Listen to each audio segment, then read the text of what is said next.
হামজা সমিতদের নিয়ে ঘরের মাঠে এবার ভারত বধে নামবে বাংলাদেশ। এশিয়ান গেমসে যাওয়ার লড়াই থেকে বাদ পড়লেও ম্যাচটা গুরুত্বপূর্ণ বাংলাদেশের জন্য।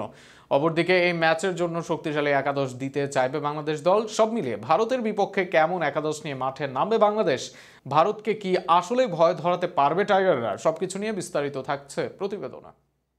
দুই দলই বাদ পড়েছে এশিয়ান গেমসে যাওয়ার সমীকরণ থেকে। তবে ভারত ও বাংলাদেশ লড়াই মানে আলাদা উত্তাপ, যে উত্তাপ থাকে দুই দেশের সমর্থকদের মাঝেই। এর বাইরেও ঘরের মাঠে ভারতের বিপক্ষে জয় পেলে যেমন র্যাঙ্কিংয়ে বড় লাভ দিতে পারবে বাংলাদেশ, তেমনি আগামী দিনে বাংলাদেশের আত্মবিশ্বাস যোগাবে বাড়তি। গোলরক্ষক পজিশনে মিতুল মার্মাকে নিয়ে সমালোচনা আছে। অনেকে জিকোকে পছন্দ করেন এই পজিশনে, অনেকে ব্যাকআপ শ্রাবণকে সুযোগ দেওয়ার পক্ষে, আবার অনেকে চান প্রবাসী গোলরক্ষক সাইফ কেজরিওয়ালাকে। তবে এই জায়গায় বাংলাদেশের গোল বাড়েও আগামী ম্যাচে দেখা যাওয়ার সম্ভাবনা অধিক দলের নিয়মিত গোলরক্ষক মিতুল মার্মাকেই। সেন্টার ব্যাক পজিশনে দলের ভরসার নাম হবেন তপু বর্মন ও তারিক কাজী।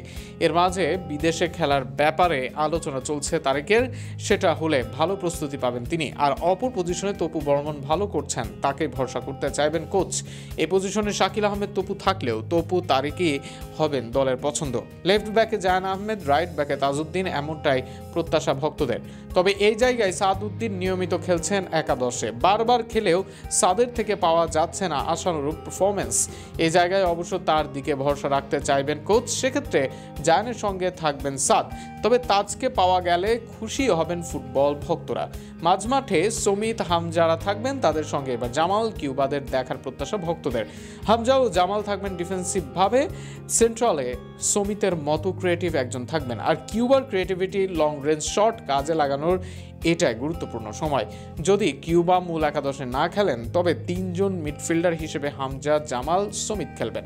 সেক্ষেত্রে আক্রমণ ভাগে একদিকের উইংয়ে থাকবেন রাকিব হোসেন, রাইট উইংয়ে রাকিবে ভরসা রাখবেন কোচ। সেন্ট্রালে ফলস নাইনের রোল থাকবে তরুণ মুরসালিনের। আর হলুদ কার্ডে আগামী ম্যাচ খেলবেন না ফাহমিদুল। সেখানে অনেকের দাবি আরহাম বিতর্ষক চাকমাদের সুযোগের জন্য, যদিও সেদিকে সদিচ্ছা দেখা যাচ্ছে না বাফুফের। তাই ফাহিমকে নিয়েই শুরুর একাদশে নামবে বাংলাদেশ। সব মিলিয়ে এটাই হতে পারে ভারতের বিপক্ষে বাংলাদেশের সেরা একাদশ। নিজেদের দিনে যে একাদশ সহজেই করতে পারে ভারত বধ।